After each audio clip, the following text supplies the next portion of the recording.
I've been a long-time supporter of criminal justice reform. There are people in jail that have no business being in jail, but there are people on the street that have no business being on the street. Yeah. And I think as long as we don't take victim crime seriously, which the left doesn't seem to do, especially in this state, right? Like when Phil Weiser said, by the second or third time you've stolen a car, you should probably go to jail. No, for the first time, right? And in Colorado, just until a couple years ago, if you stole a car less than $2,000 in value, that was like a misdemeanor. Right. And they say, well, the more valuable, it's a bigger crime. No. The single mom is the one most likely to be driving a car less than $2,000. The people it's going to hurt the most is where you should be focusing that enforcement.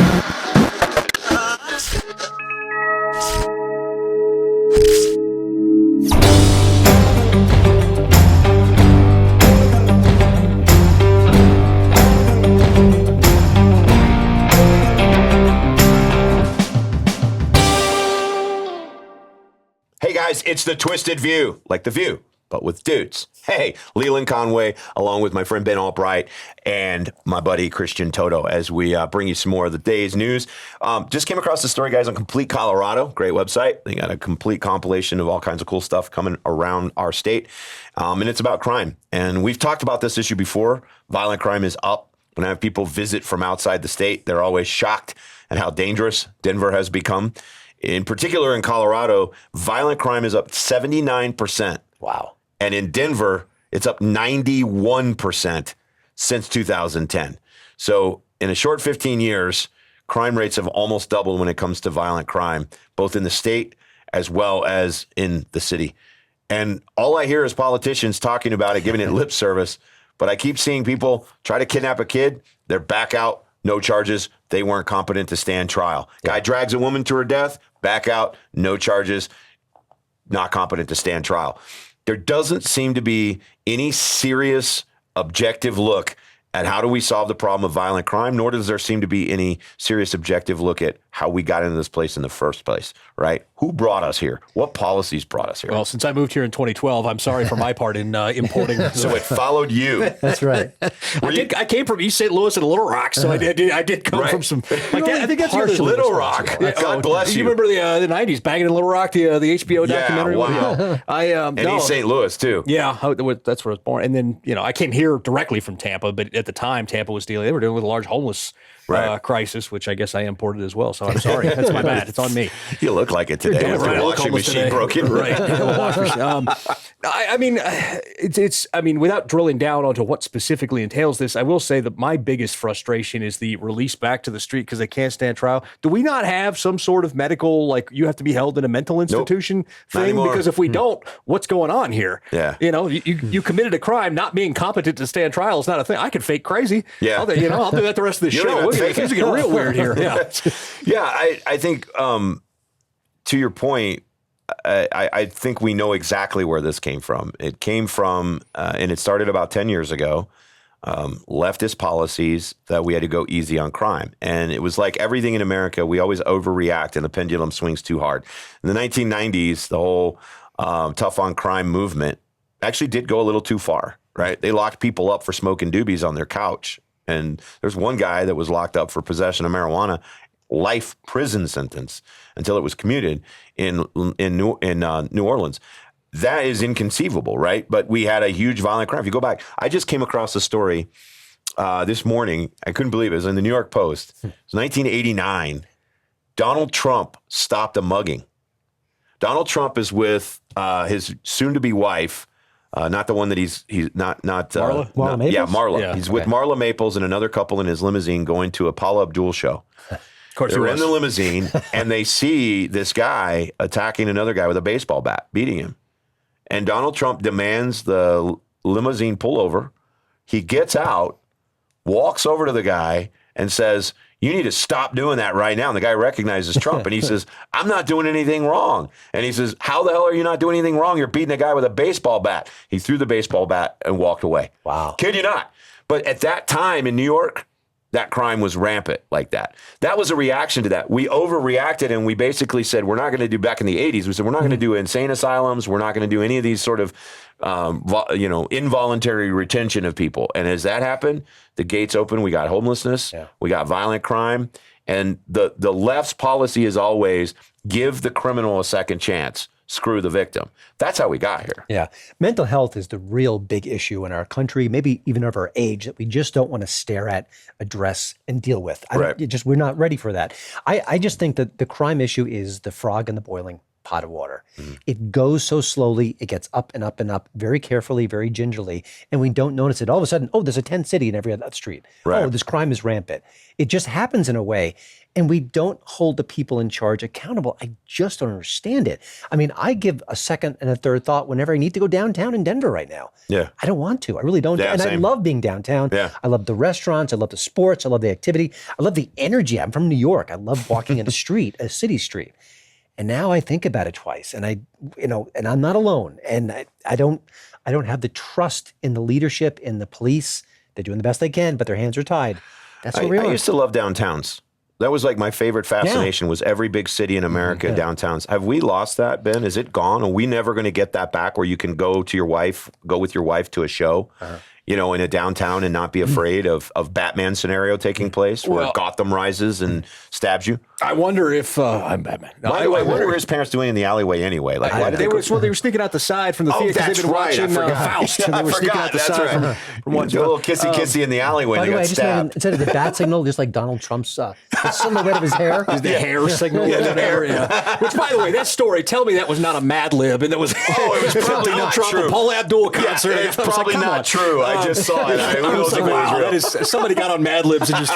But I mean, there's got to be. We have to find the balance between accountability and responsibility. And I'm all for trying rehabilitation because I want to believe the best in everybody. But at the same time, even wanting to believe the best in everybody, I have to recognize that there are plenty of people that there is not a best to. Right. And so if there's not.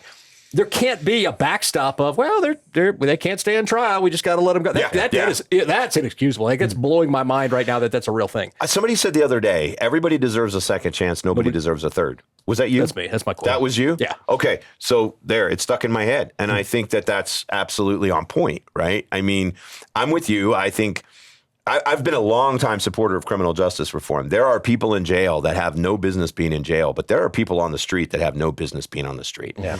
And I think as long as we don't take victim crime seriously, which the left doesn't seem to do, especially in this state, right? Like when Phil Weiser said, by the second or third time you've stolen a car, you should probably go to jail. No, for the first time, right? And in Colorado, just until a couple years ago, if you stole a car less than $2,000 in value, that was like a misdemeanor. Right. And they say, well, the more valuable, that's what it's a bigger crime. No. The single mom is the one most likely to be driving a car less than $2,000. The people it's going to hurt the most is where you should be focusing that enforcement. I don't care if Ben over here loses his Bugatti that he waited 8 months for it to actually come, because you know what? He's got another Mercedes that he can drive until his Bugatti is replaced by the insurance. Or my Honda Fit. I mean, same thing. Right, yeah, exactly.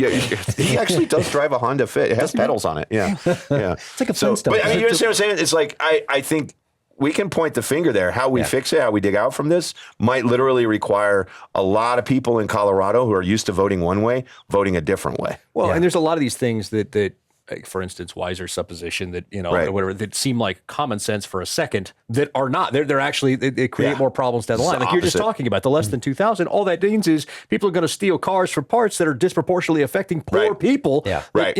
So there's things. You've got to have an accountability. That is such a lost thing in society that we don't have accountability for. Everybody wants to blame somebody else, point the finger, the reason because you did it first. Yeah. There's no accountability anymore. And I think it starts there. You have to have some sort of accountability. Even if we believe in rehabilitation, there still has to be some sort of punitive measure and accountability for what you did. So I've got teen boys, and I constantly have to teach them accountability because a young adolescent mind is immature and wants to say, okay, their fault, not my fault. No, it's your fault, and you've got to take responsibility for it. So what do you do, though, about an entire generation of kids who don't get that lesson? When you have essentially arrested development, right? You have an entire group of grown-ass men who are arrested at a 14-year-old's mentality. Instant gratification. I have to have it. I want it. It doesn't matter who I hurt. I'm narcissistic. We have an entire generation of kids who, I'm not saying all kids, but I mean, there's a large portion of society where the father's not around. There's not a father figure. Yeah. They get on this track to to criminalhood. And that's where the good-hearted people on the left are like, well, we got to try to interdict this, but they're not doing anything that actually interdicts it. They're just going, okay, well, you're only 18, so we're going to let you back out again. And then the next thing you know, they're standing there with a bloody knife because they stabbed somebody because they wanted their purse or whatever. There has to be some sort of, again, I go back to the word accountability. That's just some sort. I'm not for daddy government, but at the end of the day, daddy government's got to pull the belt out and say, you do something wrong, almost watch you across the backside. And so I mean, there's got to be an incarceration. I got whooped. Let me tell you, we don't have time to get into all that. That was last week, by the way. The creative things I was whipped with. But I mean, like there has to, the incarceration alone it's not enough just to throw people in a cell and then be like, all right, well, you guys got to make pizza and watch cable TV all day. No, there has to be a process behind that in which we're going to put you back in society when you meet these benchmarks, whatever they are. And you need smarter people than me to come up with those. But you know what I'm saying? Like there has to be a pathway back to you attaining your citizenship, other than just I marked time by treading water in a box while I watch cable TV. What do we do? Okay, so great point. And you brought up accountability. How do we hold the politicians accountable that have destroyed the state of Colorado in the last 15 years? Well, I moved here in 2000. But we're not doing it. So Well, I voted here. I moved here in 2018, and when I came here, crime was rising, but it was still a little bit of a libertarian utopia, right? I mean, there was still some common sense in things. They weren't taking everybody's rights away. They weren't taking all of our money away. In the 6 years that I've lived here, 7 years now, coming up on 7 years, every single year they've taken more of my money. Every single year the roads have gotten worse. And every single year the crime has gotten worse. The same politicians are all still in office. The same damn ones. Then we so what does it take? You either have to convince the public, like, here's the problem. Like they're not convinced right now, or you have to find a way to showcase this is the issue and get the public dialed in on that. Or I don't know where to go from that other than that. Quick example. I forget the exact the hashtag on Twitter. There's a website, a Twitter account where they show a lot of the decay in Denver. You guys probably know what I'm talking about. Yeah. And what happened? Do better, Denver. Right. Yeah, right. So what happened? Well, the Denver Post comes along and says, oh, we're going to dox the people who... because they were effective. Right. Instead of saying, oh my gosh, they're pointing to a real problem in society, we have the resources as a major newspaper to go after the politicians, to find out what the solutions are, to expose this problem for all to see. Their instinct is no, shut her down. Yeah. Well, you're going to get me started on media again because I when that whole story developed, I was like, what goes through the mind of an editor? What goes through the mind of a journalist who says exactly what you're pointing out? Gotcha. We have somebody here who is very effective at showing really serious, consequential problems for the taxpayers of Denver. Yeah. What should we do about that? Oh, I know. Let's dox them so that they get threatened with violence from people on our side of the political aisle, which never happens. Yeah. Right? Like, what is the mentality behind that in the media? Because if the media is going to run interference for people like Johnson and people like Polis, what is left? How do we convince the people in Boulder who are whatever the people in Boulder are doing that, hey guys, the votes that you're casting right now are screwing everybody up, from wolves in our backyard and destroying cattle ranchers' livelihoods to, hey, we're about to just shut down the entire gas and oil industry. Do you realize that if we have no law, if we have lawlessness, your little society where you just walk to Whole Foods is not going to be there anymore? Like, how do we convince those people? And I don't know if we can. And also, I think just people move away. I mean, at some point, and that's sad. It's like California. People are leaving in droves. They go into Florida, they go into Texas. But I love Colorado. No, and California's a great state, and so is Colorado, and I love it here. But at some point, if things keep getting worse, I'm out. Yeah. If the local people just keep voting this again and again and again. Yeah. What choice do we have? Yeah. And that it creates the problem. Because, see, I'm torn on I don't want people to get doxxed, but I'm sort of torn on that because I think that people should know where their information is coming from. Sure. Yeah. But at the same time, those people wanted to protect their own because they understand in a charged climate what you get. So I'm torn on that. I don't know where I don't think they should have gotten doxxed, but I do think people should have a right to know where information is coming from. I get frustrated with that, but we do need more initiatives like what they were doing. Like I would love it if the Independence Institute here, for instance, would take and had some group that was able to point that out under the banner of what it is they do. That way, there's a transparency and a credibility of the source on it, but also you have the actionable intel to be able to act on. I know what you're saying. You're saying you're torn. Let me put in a word for I both agree with you, but also I want to defend Do Better Denver. I'm not trying to attack them. No, I know you're not attacking them. I know you're not attacking them, but I want to defend the concept. I think there's an element of citizenry. Like if we go back to the founding fathers, like Ben Franklin, all these guys wrote under pseudonyms. Why? Because they were writing powerful things that ended up creating the nation that had they put their name on it, they would have been hung. Okay. Exactly what happened to the people behind Do Better Denver is why we need for certain citizen journalists to be able to have that protection of anonymity. Andy Ngo is a perfect example. Yeah. Right. He's been marked for death. And attacked. Right? Yeah. And so it's important, I think, to your point, though, with broader based media agencies that are really, truly like this is an actual newspaper. I think it would be great to see them take on some initiatives like this to say, hey, we're going to go down to the heart of this and figure out what's going on. But this goes back to what we talked about, I guess it was last week or whatever, with the failure in media. Like you have access journalism and we don't have as much, there's just not as much investigative journalism as there should be. And those are redundant terms. Investigative journalism is because I think it's activists now that are populating the journalistic core. That it's an activist who says, oh, this effective Do Better Denver, let me gotcha. Let me pull that's not journalism. That is activism. And it's part of, essentially, since the left likes to use this, words are violence.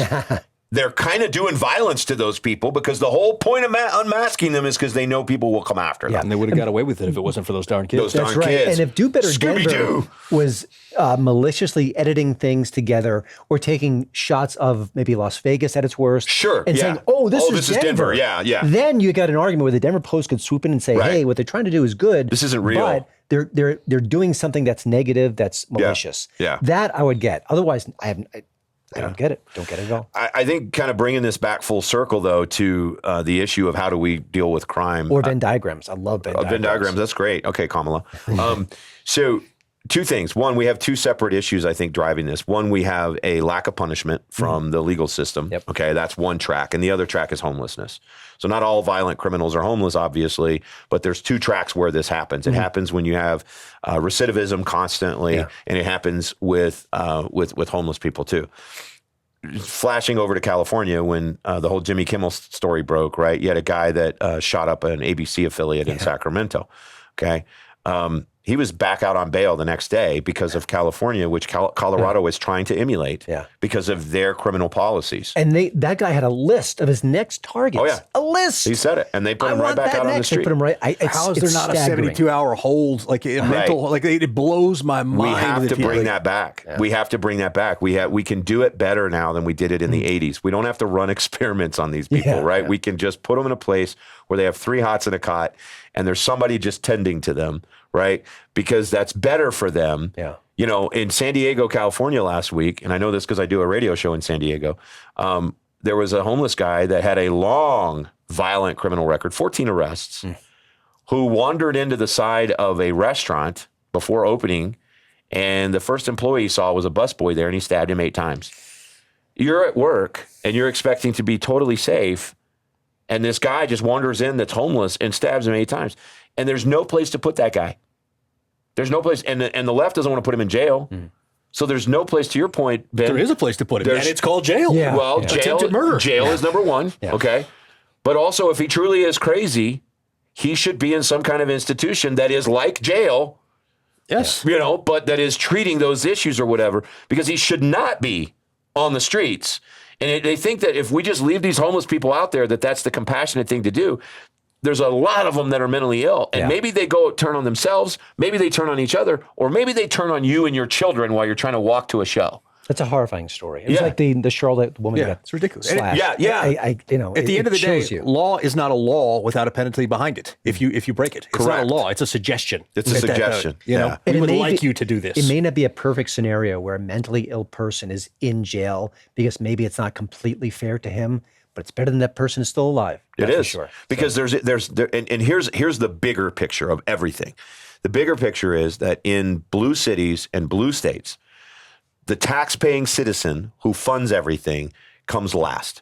Whether it be illegal immigrants, whether it be criminals, whether it be homeless people, they're all ahead in line behind the taxpayer. And if you think I'm wrong, And if you think I'm lying, try driving around downtown Denver without having to get an alignment on your vehicle. The taxpayers are not first in line. And a chiropractic as well. I will say this. Somebody had introduced this a while back. Would you guys be in favor of this with taxation? Like they introduced the different pots and you got to choose where your tax dollars go. You know, like it got shot down. I can't remember where it was, and it got shot down a while back. But I would love, like there's a base number that goes into the general fund. You know why they would shoot it down? And then, well, because everybody want police and potholes. Yeah. And it's going to take... There wouldn't be anything else. And it'll shut down a lot of these grifting construction projects. Right. Yeah. I mean, it's like there's only like one or two construction companies that do our roads in Colorado. There's no competition. That's part of the problem. But yeah, if I could, I was talking about this the other day. If I won the lottery and you get the lump sum and you got to give a whole bunch to the government, like, can I just choose where that goes? Right. I think it would be a brilliant idea. Let's do it. Well, we need more innovative thoughts for sure. And I feel like we've got the same old solutions that are just not working. Yeah. Where would you put your money? What pot would you put your money in? Infrastructure improvement for one. I mean, the largest portion would probably go there. The second largest portion would go to law enforcement. Yeah. And then the third, like fire and, those kinds of like emergency services. Yeah. Those would be the big three. Nothing for the kids? You heartless bastard. I don't have any kids. You don't have anything going to the schools? I mean, you don't have kids and I don't have kids. Why can't I direct my tax dollars? Right. Yeah. I'd have to look at the pots available, but off the top of my head, like the biggest thing for me is going to be infrastructure. And then from there, I'll go down. Because we've seen throwing money at education doesn't actually fix education. Yeah. You can look at, where we are, So, I'm like, all right, if I starve you of money, maybe you'll start getting creative and figure something out. Yeah. So, I mean, I know that's heartless, but. No, it's great. I love it. How about you? Where'd you put it? What pot would you cops put? Number one to me. The violent. Not issue. Potholes? No, that'd be second. I'd flip your number. He wants to get rid of the pot first. Well, he drives his car in a bike lane, so those have no potholes. My car is so light that it just kind of hovers over the potholes. So not an issue. Yeah, I'm going same. Number one, potholes, infrastructure, fix the damn roads. It's driving me nuts. It's costing me a lot of money. To the police. I would put all of my money in those two buckets because here's what I want. I already pay property taxes for schools that I don't use. Yeah. Do I think that's still important? Sure. It's educating the next generation of Americans. We're not getting a return on that investment, so I have some words for you, education system. But those two things are the only two things really I think government should be responsible for. I should be able to drive to and from a place, engage in business without expecting somebody to stab me. And I should be able to drive safely between those two places on roads that actually make sense and bridges that are actually safe and so on and so forth. Last time I got my car registered, 14 different taxes and fees, including a road safety fee and a bridge safety fee. And I'm sitting here going, wait, we've already paid for the roads and bridges, but now I have to pay a little extra. It's like the freaking mafia. Yeah. Do you want the bridge to actually be safe? $3. Shut the hell up. Show me the bridge that got safer from this $3. Yeah. Right, yeah. Show me the bridge that's safer. You know what bridge is safe? The one that's the biggest animal bridge down in between Colorado Springs and Denver. That's going to be really super safe for the elk, which is great. I love it. I don't want elk collapsing on me while I'm driving. I don't want elk collapsing on me either. There's a scene from Tommy Boy. Uncle died, so, There's one in the back of my car. But I'm sitting here going, what about the bridges I have to cross? Yeah. Right? If the elk falls, I'm going to eat it. So anyway, too far. Basically, my money's going to go to incentivize productivity, however that may be. And that starts with infrastructure and emergency. Right. Anything you can to lubricate productivity is going to keep your economy moving. Just work the other stuff out? If we don't have people stabbing people in the street, and we you can made a great point about education. It's flush with cash at times.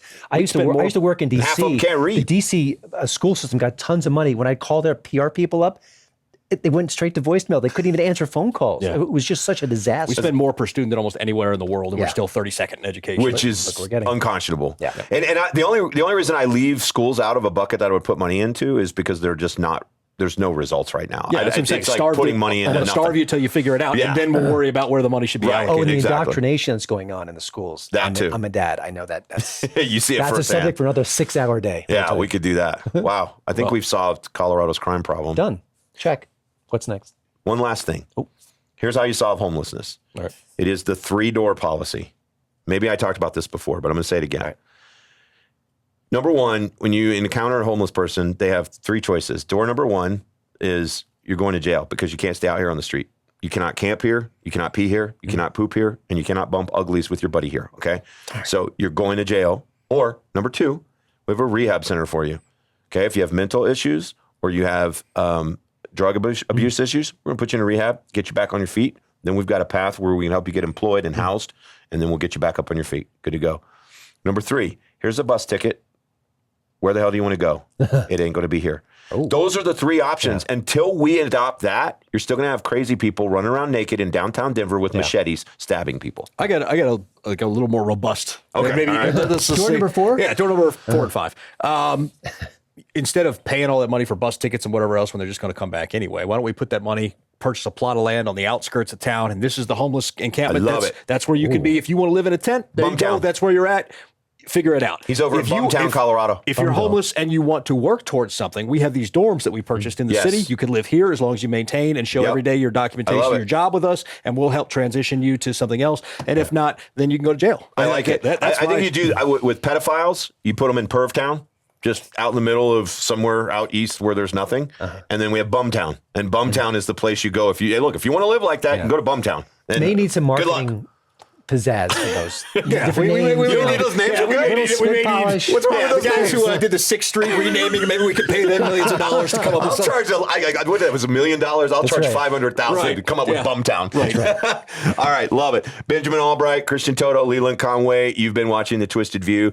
Check us out wherever podcasts are found. Click that little subscribe bell, the little bell for notifications, and you can again find us wherever podcasts are found. If you have suggestions or you just hate us, cool. I hate Leland at twistedview.com. Until next time.